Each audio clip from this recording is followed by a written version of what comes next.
같이 내가 너희를 권하노니 너희가 부르심을 받은 일에 합당하게 행하여 겸손과 온유로 하고 오래 참음으로 사랑 가운데서 서로 용납하고 주로 성령이 하나 되게 하신 것을 힘써 지키라. 몸이 하나요 성령도 한 분이시니 이와 같이 너희가 부르심의 한 소망 안에서 부르심을 받았느니라. 아멘. 자, 오늘 주시는 하나님의 말씀은 무엇입니까? 주 안에서 갇힌 자의 삶. 주 안에서 갇힌 자의 삶. 요한복음 17장 22절 말씀 보게 되면요, 내게 주신 영광을 내가 그들에게 주었사오니 이는 우리가 하나가 된 것 같이 그들도 하나가 되려 하려 함이니라 라고 예수님이 말씀하신 기도의 말씀이 나옵니다. 하나가 되게. 우리 예수님이 이 땅에 오셔서 가장 강조하신 사항이 바로 이 부분이었어요. 하나가 된다는 거였어요. 여러분, 하나가 된다는 것은 가장 쉬우면서도 가장 어려워요. 그렇죠? 지금 세계적인 축제가 벌어지고 있죠. 뭐예요? 올림픽이 지금 베이징에서 벌어지고 있습니다. 혹시 지금 우리나라가 메달 몇 개 딴 줄 아세요? 네? 금메달 하나, 은메달 둘, 동메달 하나. 맞아요? 내가 정확하게 알고 있고. 자, 그런데 우리가 텔레비라든가 이거 봤을 때 석연치가 않죠? 또 아쉬운 생각이 들죠? 왜 그럴까요? 우리 한번 생각해 봅시다. 올림픽을 설립을 할 때 여러분 잘 아시는 쿠베르탱 그분이 창시했어요. 그러면서 올림픽 정신에 대해서 말씀을 했었어요. 그 올림픽 정신이라는 게 제가 한번 찾아봤어요. 도대체 올림픽 정신이 뭐냐? 왜 이렇게 석연치 않고 자꾸만 마음이 세계의 축제가 돼야 되는데 마음이 불편하느냐? 그래서 제가 올림픽 정신을 한번 찾아봤어요. 이렇게 나와 있어요. 올림픽 정신이란 스포츠를 통해서 심신을 향상시키고 문화와 국적 등 다양한 차이를 극복하며 우정, 연대감, 페어플레이 정신을 가지고 평화롭고 더 나은 세계의 실현에 공헌하는 것이다. 이건 아멘 안 해도 돼요. 올림픽 정신이니까. 그쵸? 좋은 말은 다 써졌죠? 뜻이 뭘까요? 딱 줄이면은 화합과 공정. 그래서 무엇보다도 올림픽은 공정성이 있어야 돼요. 그죠? 또 올림픽을 통해서 그 시합을 통해서 뭐가 돼요? 축제가 돼야 돼요. 서로 언어도 다르고 떨어진 나라도 다르고 그렇지만은 우리도 지구의 한 가족이다. 가족이다. 무슨 말이에요? 하나다. 지구에 발을 두고 사는 모두가 다 하나다라는 공동체를 느끼고 깨달아야 된다. 그 말이에요. 예수님께서 이 땅에 오신 이유가 뭡니까? 그 목적이 뭡니까? 예수님께서는 이 땅을 화평하러 오셨다고 그랬어요. 그랬죠? 하나님과 사람, 다시 말해서 하나님과 세상이 깨어진 관계를 회복시키기 위함이라고 했어요. 또 사람과 사람과의 관계가 회복되어지기 위함이라고 했어요. 그래서 예수님은 이 땅에 오셔서 화목의 제물이 되셨어요. 화목 제물이 되셨다 그 말이에요. 그래서 예수님이 제물로 이 땅에서 죽으심으로 인해서 하나가 되게 하셨다 그 말이에요. 하나가 되게. 그런데 우리는 이런 우리 예수님이 이 땅에 오셔 주신 그 말씀의 메시지를 제자들에게 주셨어요. 그리고 제자들은 그 말씀을 또 다른 제자들에게 전하기 위해서 세계로 뻗어져 나가기 시작했어요. 그런데 어느 날 우리가 올림픽을 보면서 어느 단체 소속, 어느 나라의 영광을 위해서 공정을 깨트려버리고 모든 세계 사람들, 다른 선수들 눈살을 찌푸리게 하는 이런 일들이 일어나고 있다는 사실이에요. 여러분, 그걸 보면서 우리는 마음이 불편해요. 그죠? 야, 올림픽이 뭐 때문에 있는데 이 정도는 알잖아요. 아까 말씀드린 대로 싹 다 읽을 수는 없지만, 외울 수는 없지만은 무엇 때문에 올림픽을 한지는 알아요. 그죠? 우리나라 메달 따는 거 좋아. 그런데 여러분, 우리나라가 반칙해 갖고 메달 따면 좋을까요? 나쁠까요? 여러분, 따서도 마음이 불편할까요? 안 불편할까요? 근데 이것이 여러분 생각이에요. 근데 불편하지 않는 민족도 있어. 그러나 그 사람들은 결코 제가 생각할 때는 소수지 다수는 아니에요. 그 소수의 사람들이 다수의 사람들까지 다 불편하게 만들어버리는 거예요. 그러므로 여러분, 우리가 돌이켜 생각해야 될 것은 그 올림픽을 보면서요, 우리 자신을 돌아봐야 돼요. 우리 신앙을 돌아봐야 돼요. 우리가 혹시나 우리 신앙생활을 잘한다고 하면서 혹시나 저 세상 사람이나 다른 사람들에게 눈살을 찌푸리게 하는 그런 행동을 하지 않는가라는 것.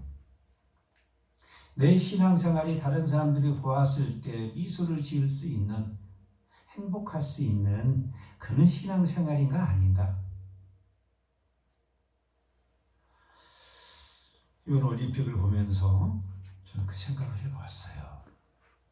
예수님께서는 이 땅을 하나로 만드시기 위해서 화합시킬 이 땅에 오셨고, 사람들도 그러한 예수님의 생각을 알고 또 올림픽이라는 걸 통해서 하나가 되고자 하는 그러한 스포츠를 통한 그런 방법을, 행사를 만들었는데 그 행사가 참 불편하게 됐구나.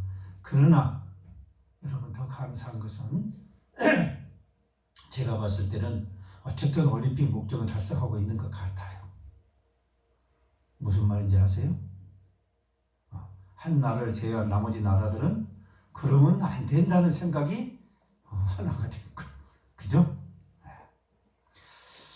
자, 여러분, 우리가 중요한 것은 우리가 먼저 하나가 되고, 그리고 그 모습들이 아름다운 모습으로 세상에 비춰져야 된다라는 겁니다.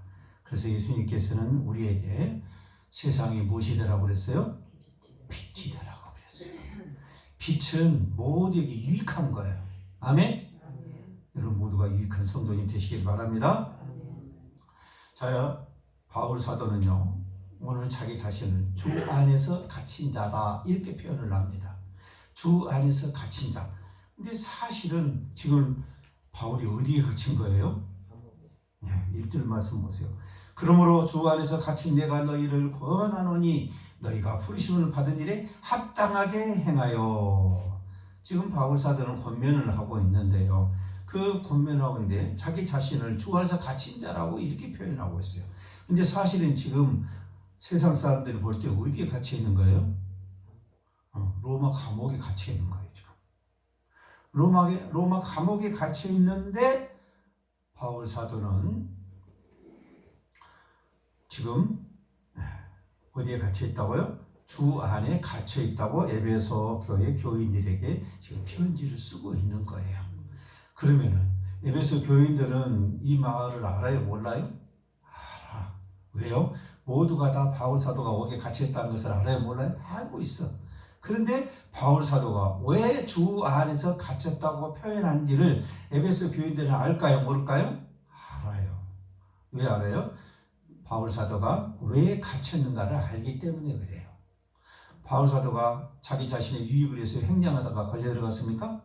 아니란 말이에요. 왜 그랬어요? 주님이 맡겨주신 사역을 잘 감당하다 보니까 모함을 받아가지고 감옥에 갇힌 거예요. 주님의 사역하다가 갇힌 거란 말이에요. 그러니까 어디에 갇힌 거예요? 주 안에 갇혔다. 이렇게 말을 표현하고 있는 겁니다. 사도행전 9장 15절을 보게 되면은 바울 사도에게 말씀하신 게 있습니다. 주께서 이르시되 가라, 이 사람은 내 이름을 이방인과 임금들과 이스라엘 자손들에게 전하기 위하여 택한 나의 그릇이라. 아멘. 아멘. 여러분 여기에 주목하셔야 돼요. 바울 사도가 그냥 혼자 사도가 되고 싶다고 해서 됐나요? 공부해갖고 됐나요? 사도는 하겠다 고 되는 게 아니에요.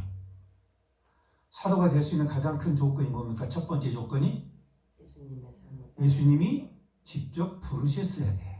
택했어야 된다고. 또는 거기에 준하는 것이 있어야 돼요. 여러분 거룩한 사명을 감당한다는 것은요, 하나님이 택하셨다는 사실이에요. 아멘. 그래서 바울 사도는 그 자기의 사도직을 걸고, 그리고 자기의 그 진실성 이걸 걸고 에베소 교인들에게 권면을 하고 있는 장면이에요. 내가 너희들에게 권면하는데 인간적인 바울이 아니라 주님의 사명을 열심히 감당하고 있는 사도, 감옥에 갇히기까지 모든 핍박과 고난을 견디면서까지 예수님의 사역을 감당하고 있는 내가 너희를 권면하노니, 이 말이에요. 자, 무엇을 권면하고 싶었을까요? 그러기에 앞서서 1절에 보면 제일 앞에가 뭐가 나옵니까? 그러므로 이렇게 나와요. 지금 전환이죠. 그렇게 되므로 이제 너희는 이거죠. 너희는 어떻게 하라는가? 합당하게 행하라, 이 말이에요. 그래서 우리는 어떻게 살아야 돼요? 합당하게 행하게 살아야 돼요. 어떻게? 부르심 받은 자로서. 부르심 받은 자로서 합당하게 살아야 되는다고 말씀하면서 그것을 정당성을 그러므로 라고 표현을 해요. 그 그러므로 보게 되면 3장 10절에 이런 말씀이 나와요. 이는 이제 교회로 말미암아 하늘에서 있는 통치자들과 권세들에게 하나님의 각종 지혜를 알게 하려 하심이니 라고 말씀합니다. 무슨 말이에요? 하나님의 지혜와 하나님의 나라의 권세에 대해서 알게 하시는데 누구로 인해서? 교회로 인해서. 9절 말씀 뭐라고 나오십니까? 하나님 속에 감춰졌던 비밀의 경륜이 어떤 것을 드러내게 하시기 위해서. 다시 말해서 교회를 통해서 하나님의 비밀의 경륜을 드러내게 하시겠다는 거예요. 그러기 위해서 당신들 어떤 사람들이다? 부르심을 받은 자다, 그 말이에요. 하나님이 택하셔서 부르심 받은 자다, 그 말이에요. 지금 여러분들이 누구예요? 여러분들이 바로 하나님께서 택하여 부르신 자들이에요. 그래서 성도라고 그래요. 여러분도 똑같은 말씀이에요. 그렇게 하나님이 부르신 거룩한 성도가 되었으니까 그 말이에요. 그러므로 너희들이 어떻게 살아야 되겠느냐, 그 말이에요. 너희들이 어떻게 신앙생활하면서 살아야 되겠느냐, 거기에 대해서 내가 권면하겠다, 그 말이에요. 그 첫 번째가 바로 부르심 받은 일에 합당하게 행하여. 여기서 합당이라는 것은 뭔 말하는 거예요? 하나님의 일을 말하는 거예요. 부르심에 받은 일, 성도로 부르심 받은 일에 합당하게 행해야 된다, 그 말씀이에요. 이걸 첫 번째로 지금 권면하고 있는 겁니다. 이 말씀은 이미 에베소 교인들에게 복음이 전해졌어요? 안 전해졌어요? 전해졌어요. 그런데 바울 사도는 또 다시 지금 권면을 하고 있는 거예요. 여러분, 이것은 우리 이거하고 같아요. 우리가 지금 웨스트민스터 대요리 문답을 배우고 있어요. 소요리 문답을 다 끝내고 이제 대요리 문답을 하고 있어요. 대요리 문답을 하게 되면 이 안에 뭐가 들어있어요? 교리가 들어있어요. 그렇죠? 교리가 들어있어요. 이 교리를 통해서 우리는 배워요. 그죠? 알게 돼요. 그런데 내가 머릿속에 알고만 있으면 돼야 안 돼요? 외우고만 있으면 돼야 안 돼요? 성경 말씀을 다 외워가지고 가는 데마다 다 성경 말씀 이거 기록되고 이렇게 말하는 것도 중요하지만 알게 하신 것은 못하게 하심이에요? 행하게 하심이다 그 말이에요. 행하게.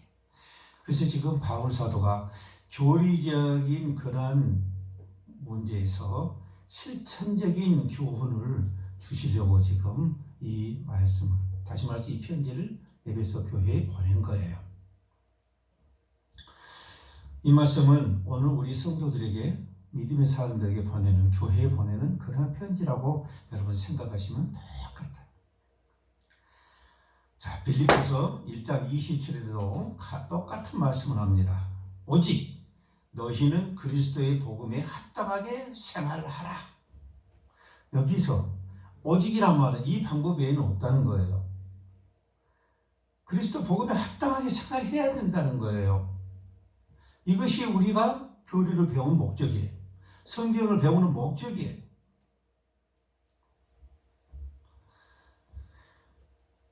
그렇다면 복음에 합당하게 생활하는 게 뭐냐라는 거예요. 여러분 우리가 복음에 합당하게 생활해 그런 삶을 살아간다는 것이 뭐냐라는 거예요. 이것을 빌립보서 1장 27절로 28절 말씀에 두 가지로 설명을 합니다. 첫 번째 뭡니까?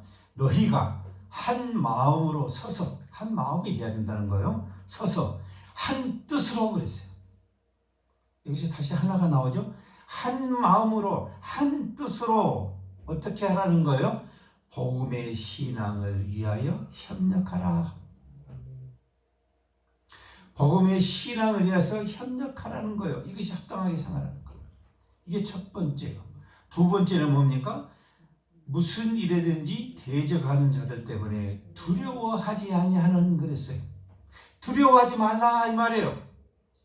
복음의 신앙을 위해서 협력하고 그리고 그 협력하는 데 있어서 두려워하지 말라는 거예요. 나를 핍박하는 자, 내 신앙을 핍박하는 자, 그들 때문에 두려워하지 말라는 거예요. 그것이 뭐라고요? 부르심 받은 자답게 합당하게 행하는 거예요. 여러분 군인이에요. 군인으로 부름 받은 것은 뭐 하라는 거예요? 나라를 지키라는 거죠. 나라를 지키라는 것은 무슨 말이에요? 전쟁이 일어나면 도망가란 말이에요. 싸우라는 거예요. 그래서 군대를 만들고 군인을 양성하는 거예요. 전쟁이 나면은 싸움을 잘해서 어쩌니까 나라를 지키는 거예요. 그것이 군인이 해야지. 그런데 나는 평화주의자야. 어떻게 사람을 죽여? 난 죽일 수 없어. 라고 총을 쏘기를 거부한다면 그 전쟁을 이길 수 있어요? 없어요? 그 전쟁이 지고 나면 어떻게 될까요? 그렇죠. 그 전쟁이 지고 나면 대가를 자기가 감당을 해야 돼요. 그럼 여러분 전쟁하고 나서 정복자들이 그 피정복자들의 재산을 보호해 주던가요? 생명을 보호해 주던가요? 없어요. 여러분 우리가 목적을 주장하는 데 있어서 그 목적의 의미를 알아야 된다 그 말이에요. 우리가 지금 신앙생활 한 것은 뭐 때문에 하는 거예요? 우리의 생명을 위해서는 거죠. 우리 영원한 생명을 위해서는 거예요. 영원한 생명이 어디에 있어요? 하나님께 있어요. 그래서 우리가 신앙생활을 하는 거예요. 그 생명을 잃어버리면은 뭐가 소용이 있냐 이런 거예요. 예수님께서도 그러셨잖아요. 천하를 얻고도 자기 생명을 잃어버리면 그 천하가 무슨 의미가 있냐 그 말이에요. 저는 이 말씀이 참 마음에 와닿는 것이요. 삼국지를 제가 많이 읽었어요. 삼국지 앞에 부분을 보게 되면은 정말 흥미진진합니다. 근데 후기에 가면 어떻게 됩니까? 하나씩 죽기 시작해요. 떠나가기 시작해요. 그러면서 나중에 조조도 한탄하죠. 나이 먹어가니까 조조도 나중에 정신 차려요. 철이 들어 쉽게 하겠어. 그 자기가 그 참 곤모습을 쓰면서까지 나를 차지하려 했던 거, 그런 것들이 결국은 의미가 무엇이냐는 거예요. 여러분, 우리가 신앙생활을 열심히 하는 것도 바로 결국은 뭡니까? 신앙의 결국은 뭐라고 베드로 사도가 말씀했어요? 구원이라고 그랬어요. 구원 받지 못한다면 다 끝이에요.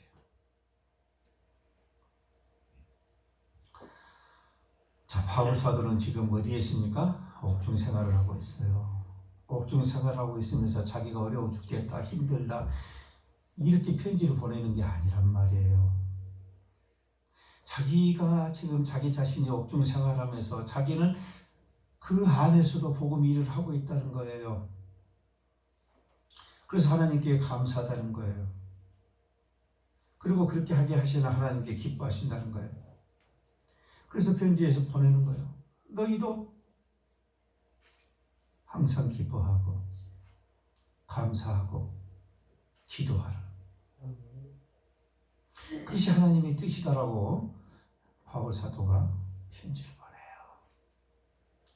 지금 바울 사도가 옥중에서 힘든 생활을 하고 있어요. 힘든 생활을 하고 있으면서 부르심 받은 자는 핍박을 두려워해서는 안 된다는 거예요. 설사 자기 자신이 옥중에서 풀려나오지 못하고 죽게 될 것이라는 것을 바울 사도는 알면서도 두려워하거나 그것 때문에 걱정하지를 않았다는 것. 오히려 세상에 남아있는 성도들을 걱정하고 그들을 위로하는, 오히려 그들을 권면하는 이런 장면을 볼 수가 있습니다. 바울 이런 사람이 어떤 사람이라고요? 부르심을 받아서 주님과 함께하는 삶을 동행하고 있는 사람들이에요. 그래서 이것을 바울 사도는 주 안에서 갇힌 자다, 이렇게 말을 하고 있는 거예요. 여러분, 주 안에 갇힌 자의 삶은 첫 번째로 우리가 뭘 생각을 해야 된다고요? 그렇죠. 부르심을 받았다는 거예요. 저와 여러분은 내가 오고 싶어서 오고 내가 믿고 싶어서 믿은 게 아니라 하나님이 택하셔서 여러분을 부르셨다는 사실에 여러분은 어떤 사람이라고요? 부르심을 받은 자예요. 그래서 여러분 귀한 존재예요? 아무렇지 않는 존재예요? 귀한 존재예요. 여러분이 아무리 나는 별것이 아니야 라고 하더라도 하나님은 여러분을 귀한 존재로 보신다, 그 말이에요. 이 사실을 믿으시길 바랍니다. 아멘. 2절 말씀 보세요. 모든 겸손과 온유로 하고 오래 참으로 사랑 가운데서 서로 용납하고 그랬어요.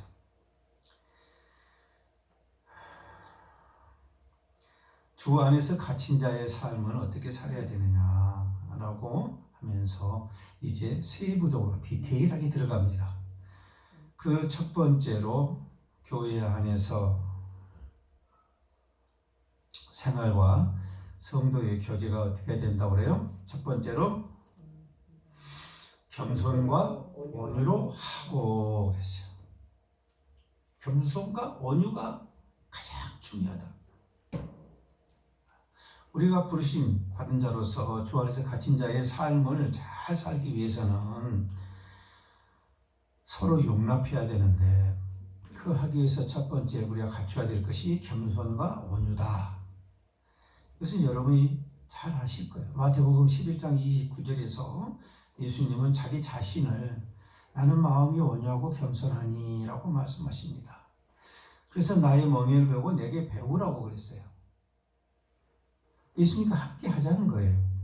그리하면 너희 마음이 쉼을 얻는다라고 말씀을 하고 계십니다. 다시 말해서 온유하고 겸손한 것은 예수님의 본질적인 성품이에요. 이 마음이 온유하고 겸손하는 것은 우리 성도의 아주 기본적인 성품이 되어야 돼요. 이것이 바로 예수님의 성품을 닮아가는 겁니다. 민수기 12장 3절에 보게 되면은 이러한 사람에 대해서 나옵니다. 이 사람 모세는 뭐가? 온유함이 그랬어요. 온유함이 지면은 모든 사람보다 승하더라, 뛰어나더라, 그 말이에요. 그러니까 모세가 어떤 사람이라는 거예요? 온유한 사람이다 그 말이에요. 여러분 우리가 온유 그러면 우리가 느낄 때 화내지 않고 온순한 사람을 그냥 온유하다 이렇게 생각을 해요. 근데 모세를 보세요. 모세를 보게 되면 그 온유함이 무엇인가 하는 것을 알 수 있어요. 모세를 보게 되면은 40년 동안 광야 생활을 하면서 얼마나 많은 고난과 핍박을 당합니까? 그것도 누구한테?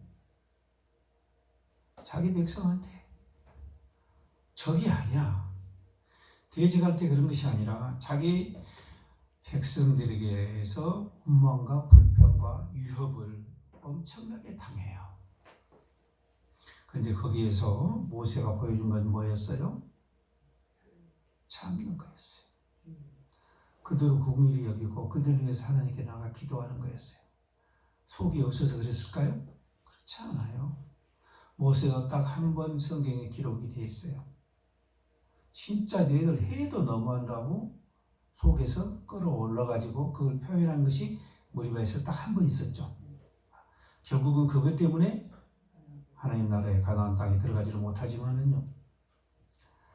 온유함 안에 내면에는 뭐가 들어있어요? 인내가 들어있어요.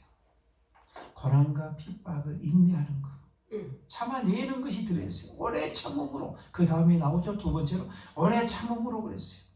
온유는 뭐가 들어가 있어요? 오래 참는 게 들어있어요. 인내가 들어있어요. 그냥 사람이 그냥 성품 원래 자체가 좋아서 온순한 게 그게 온유가 아니고 모든 고난과 수모 이 모든 것들을 참아 인내하는 거예요. 왜요? 목적이 있기 때문에요. 그것을 인내하는 것을 뭐라고 그래요? 온유다 이렇게 말합니다. 예수님을 보세요. 예수님은 수모와 고난을 받으시면서 고통의 십자가를 지셨어요.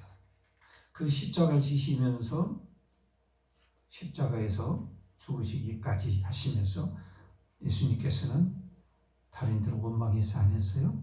저주나 원망하지 않았어요.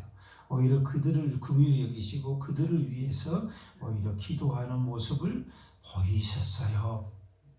다시 말해서 온유한 사람은요. 자기 자신이 종의 자세가 되었다는 것을 의미하는 거예요. 그걸 깨닫고 실행하는 사람이 온유한 사람이에요. 다음에 뭐라고 말씀합니까? 겸손과 온유와 오래 참과 그 다음에 뭡니까? 사랑 가운데서 서로 용납하고 이렇게 됐어요. 여기서 사랑 가운데서 서로 용납하는 것은요. 여러분의 의지로 서로 용서하라는 그런 말이 아니에요. 네가 참아라. 네가 참아. 네가 그냥 용서해 줘버려. 할 때 내가 에이 그냥 용서해 주지 라는 게 아니란 말이에요. 그 의지를 말하는 용서가 아니에요. 여기서 말하는 용서란 것은 사랑이 중심돼서 용서하는 걸 말하는 거예요. 여러분 사랑하면 용서가 됩니까? 안 됩니까? 되어져요. 되어져. 그래서 용납하냐 안 하냐는 의미가 없어. 뭘 보면 합니까? 성경에서도 돌아온 탕자의 아버지 사건 나와요. 그렇죠? 돌아온 탕자의 사건이 나오는데 거기서 아버지가 돌아온 탕자에 대해서 어떻게 대하시던가요? 이리 와라. 그러길래 내가 뭐라고 그랬냐?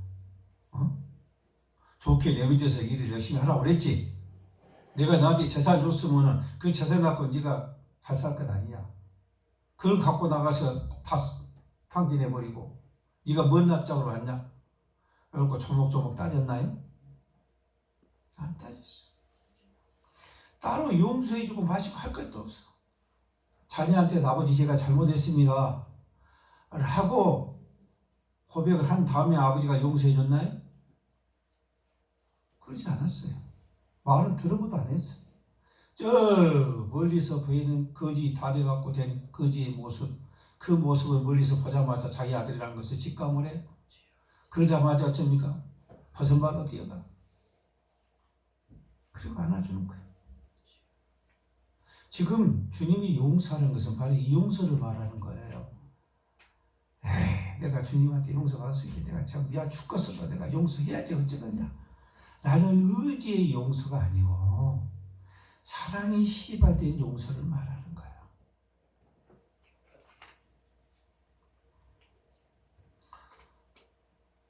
옛날에 보면요 뉴스에 그런 안 좋은 뉴스들이 나오고 그랬어요.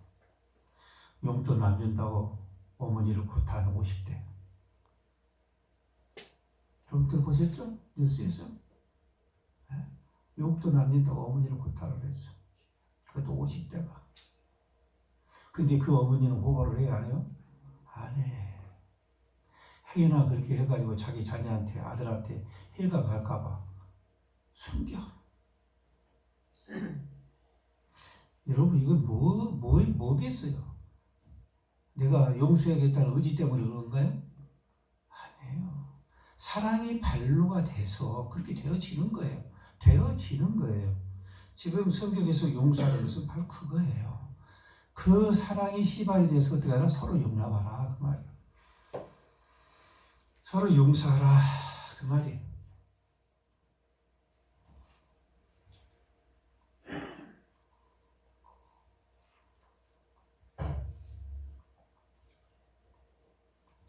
그러면 여러분 교회 안에서 파벌이나 감정 대립이 일어나면 될까요? 안 될까요? 그것은 뭘 의미할까요? 아직 사람으로 하나가 되지 못했다라는 거예요. 관계가 형성이 되어 있지 않다라는 뜻이에요. 주 안에서 그리스도 안에서 한 지체하는 것이 서로에게 믿어지지가 않은 거예요. 그래서 관계 형성이 안 된 거예요. 그러니까 자꾸 이런 이야기가 나오는 거예요. 세 번째 보겠습니다. 3절 보세요. 평안에 매이는 줄로 성령이 하나 되게 하시면서 힘써 지키라 했어요. 힘써 지키래요. 택한 자로서 부르심을 받은 자로서 그 사랑 안에서 우리가 살아가면서 살아가는데 그것을 어떻게 하는 겁니까? 힘써서 하라라는 거예요. 오늘 3절에서는 뭐라고 말씀하십니까? 성령이 하나 되게 하신 것을 힘써 지키라고 그랬어요. 성령이 하나 되게 하신 것을 힘써 지키라는 거예요. 성령께서 우리가 하나가 되게 하실 겁니다. 아멘? 아멘. 그런데 그것을 우리가 어떻게 해야 된다고요? 지켜야 된다는 거예요. 다시 말해서 성령이 모든 것을 하시지만은 우리도 할 일이 있다 없다? 있다라는 거예요. 고린도전서 3장 6절에 보게 되면은요, 바울 사도가 나는 심었고 그랬어요. 나무를 심었다 이 말이에요. 나는 심었고 아볼로는 뭐 했다고요? 물을 주었다. 그러나 그걸 자라게 하시는 분은 누구다? 하나님이시다. 하나님은 자라나게 하시지만은 물 주고 심고 하는 것은 뭐예요? 우리의 몫이다 그 말. 그래서 각자의 역할이 다 있다 이 말. 에베소서 4장 7절에 보게 되면은요, 우리 각 사람에게 그리스도의 선물의 분량대로 은혜를 주셨나니 그랬어요. 어쨌다고요? 우리의 분량대로 은혜를 주셨다는 거예요. 그래서 여러분 각자의 뭐가 있어요? 사명이 있다 이 말이에요. 그래서 여러분들에게 직분을 주신 거예요. 그래서 그 직분을 우리가 감당을 해야 되는데 힘써 지켜야 된다. 열심히 노력한다는 의미보다 더 강한 겁니다. 힘써 지켜야 된다. 고린도전서 1장 10절에서 말씀하십니다. 형제들아, 내가 우리 주 예수 그리스도의 이름으로 너희를 권하노니 다 같은 말을 하고 너희 가운데 분쟁이 없이 같은 마음과 같은 뜻으로 어떻게 하라? 온전히 합하라. 하나가 되어야 된다 그 말이에요. 둘이 되어서는 안 되고 하나가 되어야 된다라고 말씀을 하고 있습니다. 그 이유가 뭘까요? 오늘 4절에서 말씀하시죠. 몸이 하나요.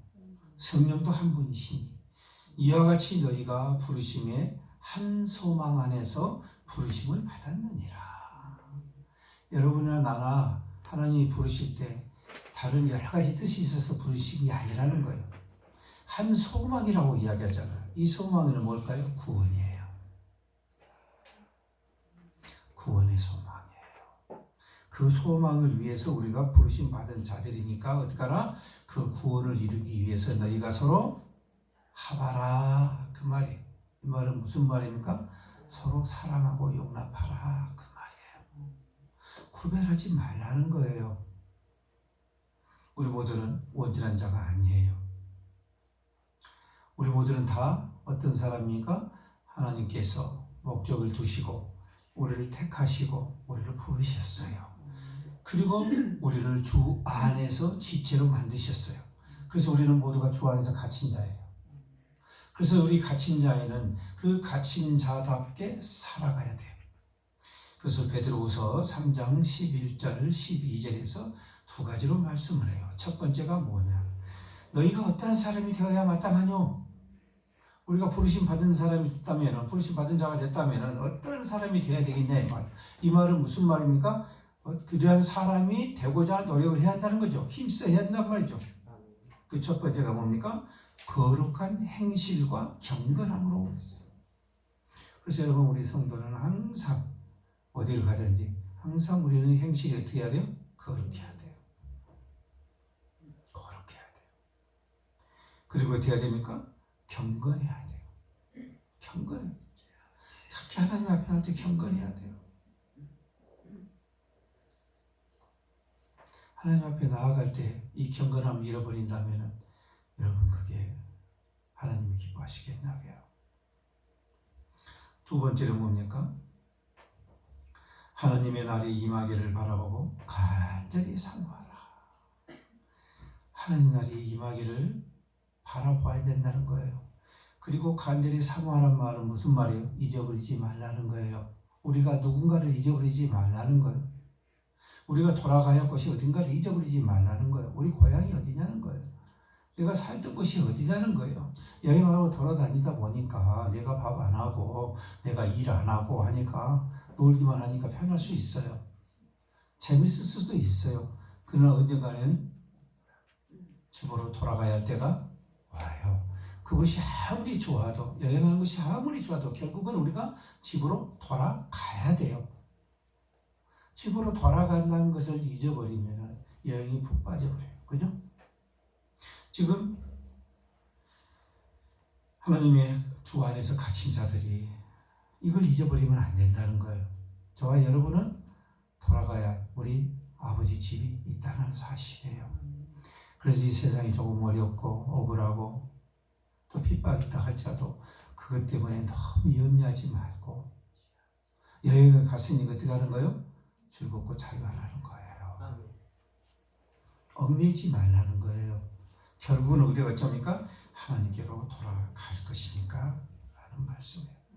여러분 우리가 이 땅에서 하나님께 갇힌 자로서 살아가면서 정말 우리가 힘써 지키며 충성을 다할 때 여러분 우리는요 우리가 집으로 돌아갈 때요 하나님의 상이 기다리고 있다는 사실이에요. 아멘.